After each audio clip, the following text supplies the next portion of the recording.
सदगुरु भगवान की जय।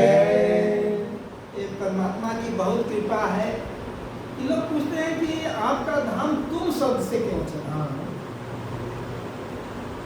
सब जगह अखंड हो सकता है, धाम हो सकता है, आश्रम हो सकता है, लेकिन आपका धाम तुम से कैसे चला।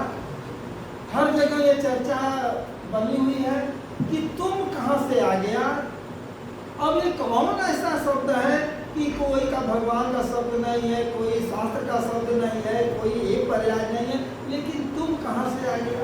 अब तुमको जानते ही नहीं है लोग कि तुम है क्या, जो कि तुम ही अनादि हो, तुम ही सनातन हो, तुम ही शाश्वत हो, तुम ही सब कुछ हो।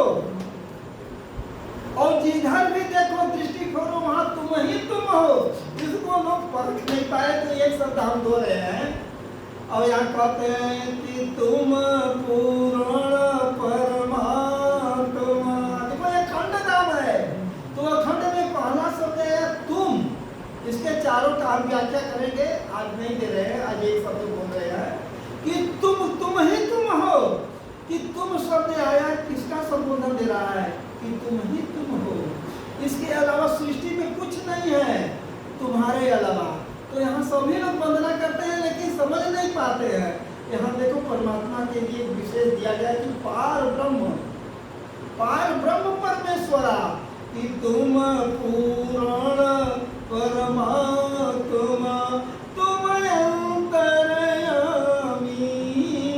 पार ब्रह्म परमेश्वर, तुम सबके स्वामी। स्वामी तुम ही तुम। कि सब जगह तुम ही हो और तुम हो एक प्रबोधक, सबके प्राणपति। स्वामी सबके प्राणपति, तुम बिना और न दूजा, आस करूं मैं जिसकी। स्वामी तुम ही तुम हो। तुम अखंड हो, तुम सनातन हो, तुम शाश्वत हो, तुम ही तुम हो। और तुम्हारे लिए और क्या उपमा दूं, क्योंकि सृष्टि के अंदर कोई उपमा ही नहीं है कि तुम बिना और न दूजा, आस करूं मैं जिसकी। स्वामी आस करूं मैं जिसकी, तुम ही सार्व सनातन, मैं न जानू कुमति। स्वामी तुम ही तुम। इसको व्याख्या जो है आगे हम करेंगे, अब तो समय नहीं है इसलिए। अब यहाँ से लेंगे, अगर गीता में भी चलेंगे तो वहाँ से तुम ही से शुरू हुआ। अनुरागी भक्त जो है योगेश्वर की वंदना कर रहा है और कह रहा है कि तुम आदि देव, कि तुम आदि देव हो।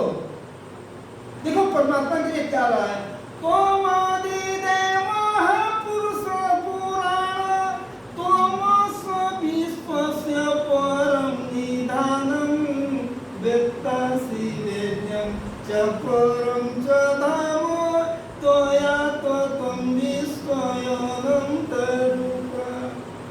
प्रेम से बोलिए गुरु खंड धाम